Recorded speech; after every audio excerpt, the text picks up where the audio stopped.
Kaixo, bideogida honetan ikusiko dugu nola jarri ikastaro bat, Moodleko ikastaro bat, grid formatoan, bueno, formato jakin baten. Grid formato hau ikastetxean desente erabiltzen dugu, eta itxura hau hartzeu, badakeu sarrerako espazioa dakeu, ikastaroi buruzko ikastaroaren xedea jartzeko edo nahi dezuena, eta gero unidade didaktiko bakoitzentzako badakeu eskrolakin erabili ordez gora eta bera dena sekuentzialki azaltzeala, horrelako laukitxotan jarrita, gure unidade didaktiko. Adibidez, klikatuko genuke hemen, azaltzaitu unidade didaktiko edo atal hortako edukie, izteko aukera eta beste denakin. Orduan goazen aurrea, nola horrelako zerbait, nola eman formatu hau, grid formatoa gure ikastaro bati. Horretarako, lehenik eta behin, hemen gurpil hontan ikusiko zue, aktibatuko dugu edizioa. Ja azaltze zait ez bakarrik laukitxo, baizik eta laukitxo bakoitzen barrun dauden edukik azaltzizkit, editatu alizateko. Eta grid formatoa ezartzeko ingoetena da eskubiko zutabea erakusgai jarriko, erakusteko modun, eta hemen kudeaketan ikusiko zue editatu ezarpenak izeneko aukera.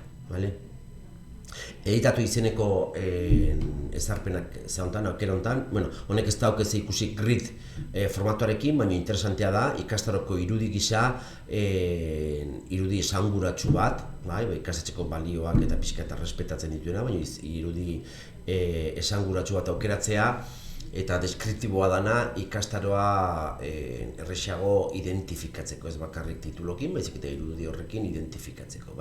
Hau, honek ez daukik gridekin ze ikusi ez, baina aparteko da.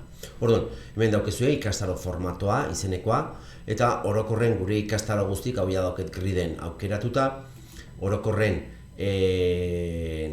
gai formato gisa daude gehienak hartuta, ikastaro guztik, orduan, grid hartu lehenik eta behin, atera jarriko zizkizu hemen aukera desberdinek, eta zenbat atal daude, hemen daukezue jartzea, zazpi unidade didaktiko, 8 edo dana dala hemen jarriko zuen.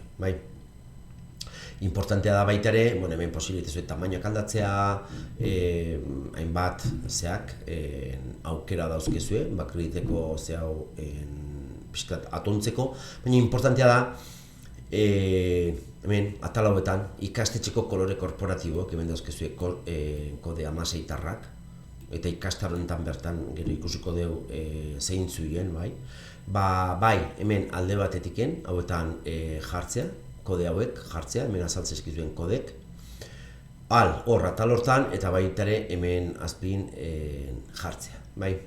Gero, tituloa, unidade didaktiko horren tituloa, laukitxo horren barrun jartzeko, inside aukera hautatzea, erdiko aukera jartzea, ze posible zuen bai goran, bai beran edo erdialden jartzea, miden, eta laukitxo horren, testu azaldukan laukitxo horren tamaina jartzea, izango litzeke handina, benik hemen kasu entoke 80, bazuek ikusi 80, 60 edo 20 ze jartze zuen, onartzeko man, eta listo, hau izango litzeke dena.